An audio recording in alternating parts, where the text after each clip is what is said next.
है उसको थोड़ा मजबूत करने की आवश्यकता है। कुछ आपका कौतूहल, जानने की इच्छा, कुछ जिज्ञासा, कुछ हमारे बच्चों की भी जिज्ञासा है। तो मैंने सोचा, इन बच्चों से कहा कि ध्यान की क्लास में इसको और स्पष्ट करेंगे। तो दृष्टा के 4 भाग हैं। साक्षी होना 4 भाग, और बहुत डीप में जाके देखेंगे तो जो साक्षी है एक्चुअल में वही मंजिल है। ध्यान तो रास्ता है, ध्यान एक मार्ग है साक्षी को पूर्णता में समझने के लिए। तो 4 भाग हैं दृष्टा के, शिवत्व के। सबसे पहले दृष्टा भाव जो है हमारा स्थूल पर केंद्रित होना चाहिए। जैसे हम यहाँ बैठे, अब हम सबको अलग अलग देख पा रहे हैं। पहले शरीर के रूप में देखें, ये सारे शरीर बैठे। फिर एक भाव ये आए कि ये शरीर नहीं, इनके अंदर जीवन भी है। तो सबकी आंखों में झांक के, चेहरे में झांक के उसके अंदर बैठे जीवन को देखने की कोशिश करें, जीवन से तालमेल मिलाने की कोशिश। कोई भाव नहीं, कोई भाव नहीं, बिना भाव के जीवन को ढूंढने की कोशिश करें। सब में अलग अलग जीवन है, ऐसा एक प्रैक्टिस है। इसी स्थूल भाग में जैसे मैं बैठा हूँ ऐसे 2 हाथ करके, तो पूरा ध्यान मेरा रहे कि मैं ऐसे बैठा हूँ। ऐसा बैठना 2 तरीके से हो सकता है, बेहोशी में और होश में भी।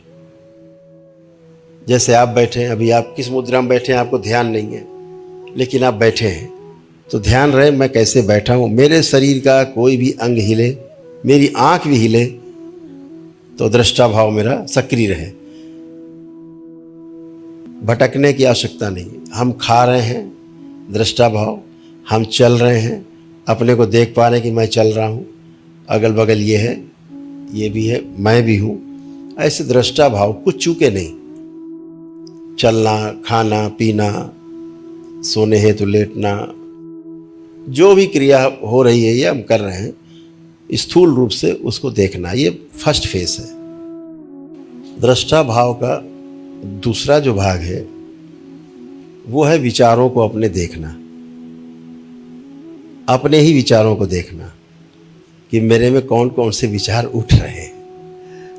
मैंने किसी को देखा और कोई विचार उठा, उसको देखना है, विचार को देखना है।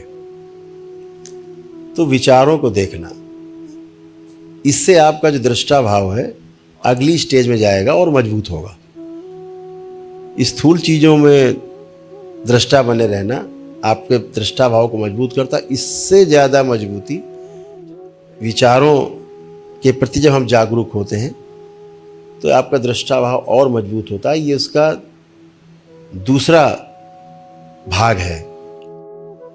और ये मैं आपको इसलिए बता रहा हूँ कि आप अपनी जांच स्वयं कर सकेंगे कि आप किस स्टेज पर हैं, कहाँ तक आपकी पकड़ दृष्टा भाव पर है। आपको पूछना नहीं पड़ेगा किसी से, आपको स्वयं जांच लेंगे मैं किस दृष्टा भाव के किस स्टेज पर हूँ। तो इसलिए दूसरा भाग है अपने ही विचारों को देखना और उसके प्रति सजग होना, जागरूक होना। हमारी सजगता, हमारी जागरूकता, हमारा साक्षी रहना, यही दृष्टा भाव है, यही शिवत्व है। और जितना हर 2 विचार के बीच में जितना अंतराल आता जाएगा, किसी भी चीज़ को दूर हटके देख सकते हैं ठीक से। अभी हम शीशे को ऐसे लगा लें, अपना चेहरा नहीं देख सकते, तो एक निश्चित और अच्छी दूरी कायम करनी पड़ेगी जहाँ से अपना हम चेहरा देख सकें। ऐसे ही विचारों को पढ़ने के लिए विचारों से अलग होना पड़ता है।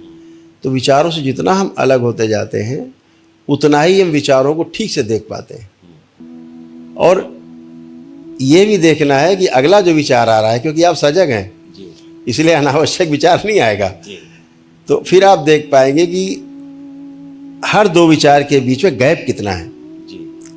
जैसे जैसे गैप बढ़ता जाता है, ये शून्यता बढ़ती जाती है, वैसे वैसे आपका दृष्टा भाव और मजबूत होता जाता है। इसका जो तीसरा भाग है दृष्टा भाव का, वो है अनुभूति करना, दूसरों की नहीं, स्वयं की अनुभूति करना। जैसे आप लोगों को एक दिन ध्यान में अनुभूति कराया गया था, दरबार ने कराया था अपने बारे में कि मुझे क्या रोग हैं, शरीर में बन रहे हैं, क्या दिख रहे हैं, क्या भविष्य में हो सकते हैं। तो स्वयं में अनुभूति करना, अपने अंदर अनुभूति करना, ये इसका तीसरा भाग है। स्वयं की अनुभूति भी, स्वयं का मतलब शरीर और जीवन दोनों की अनुभूति स्वयं की करनी है। अंतिम इसका जो भाग है दृष्टा भाव का, वो हमारे भाव दशा का दृष्टा होना है कि इतना करके हमारी भाव दशा क्या है। हमारे कई बच्चे हमारे जो साथ हैं, अब ये भाव दशा को अपनी अनुभूति करते हैं, अपने भाव दशा को देखते हैं, फिर हमको लिख के देते हैं कि अब तो इन लोगों से कुछ बोलता नहीं हूँ, तो ये मुझे लिख के देते हैं ऐसा ऐसा, अब तो ऐसा भाव हो रहा, अब ऐसा, अब ऐसा, अब ऐसा। ये भाव दशा है, क्योंकि ये सब बहुत प्रैक्टिस कर चुके हैं, तो ये चारों आयाम में दृष्टा हैं। तो इसलिए जो इसका अंतिम आयाम है दृष्टा का, वो है अपनी भाव दशा का दृष्टा होना। हमारी भाव दशा टोटल में कैलकुलेशन जो आया, पारंगत होके पीछे से आए हैं। अभी तो हम दूसरे की भाव दशा देखते हैं, दरबार के बच्चे दूसरे के विचार, पहले दूसरे के शरीर देख लेते हैं, क्या क्या कष्ट।